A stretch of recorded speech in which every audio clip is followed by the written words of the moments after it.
Are you a doer of God's word? Or do you read his word and just forget what it says? Or do you even read his word? So in James 1:22, God says, but be doers of the word and not just hearers only. Because if we hear it and not do it, then we are like looking in the face or looking at our face in a mirror and walking away and forgetting what we look like, which means like you read God's word, but that's it. You totally walk away. I'm going to read you a few things in this study book that I'm doing of James, and it's really good because it says the Bible calls us to do something about what we have read. And it says that genuine faith transforms us. Like, if you're genuine about what you read and wholeheartedly seek the Lord, you will be different. Me doing these videos is not because Stacy woke up and been like, okay, I'm going to go make these videos.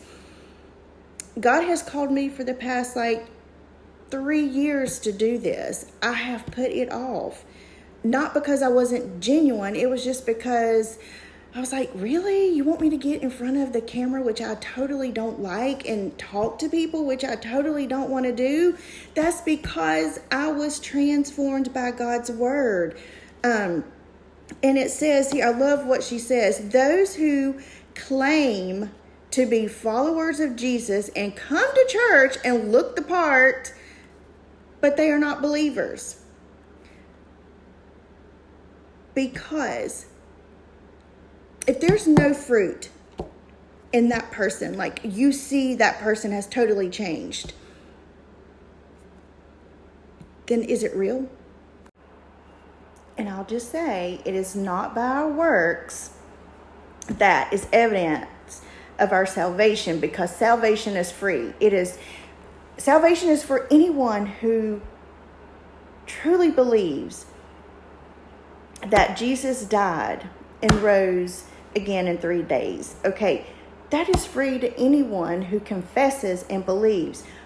But what James is saying here is that the evidence of us reading God's word and being doers of God's word is reading his word and living out what we read, because it is only through the power of God's word that we can do anything that God asks us to do. Because in our own human strength, power, sinful, fleshful selves, none of us would want to do what God instructs. And his instructions are for good. We wouldn't be able to do this stuff. But it's because of the power of God's word that we can do stuff that he asked us to do in reading his word.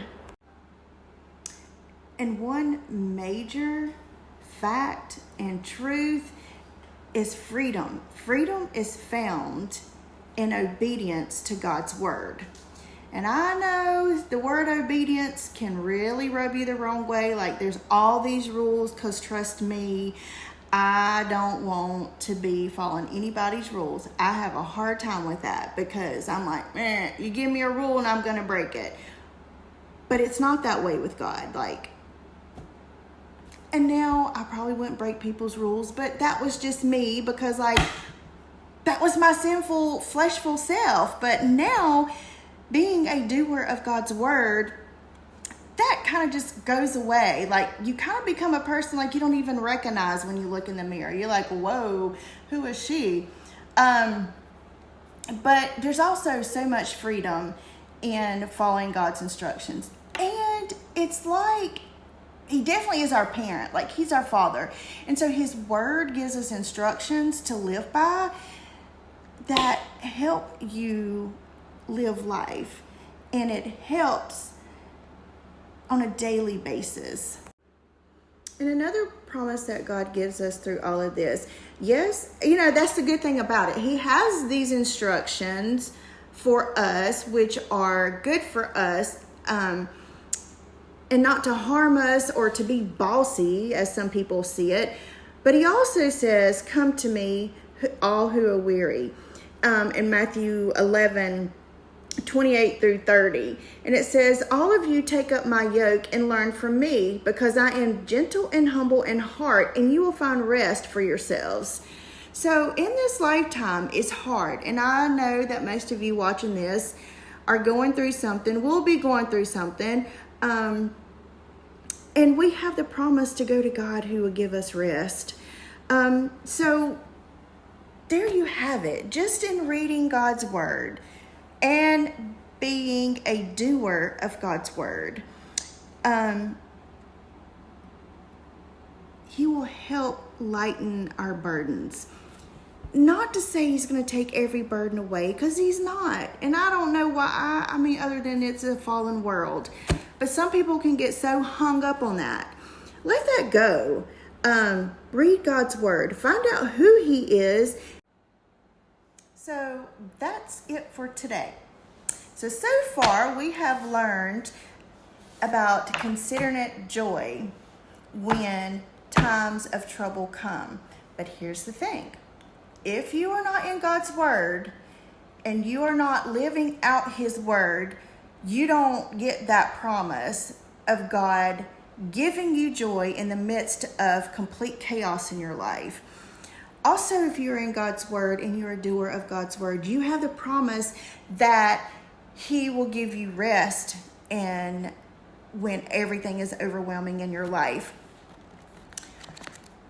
As always, I love to pray. If you need something that you need prayer for, or something that you just would like to ask me about, just send me a message, leave a comment, and I would love to talk to you. I would love to help you, because in reading God's word, I have become such a complete person in the past, I think, almost 15 years.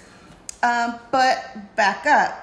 In that past 15 years, I have not been perfect. I will never be perfect.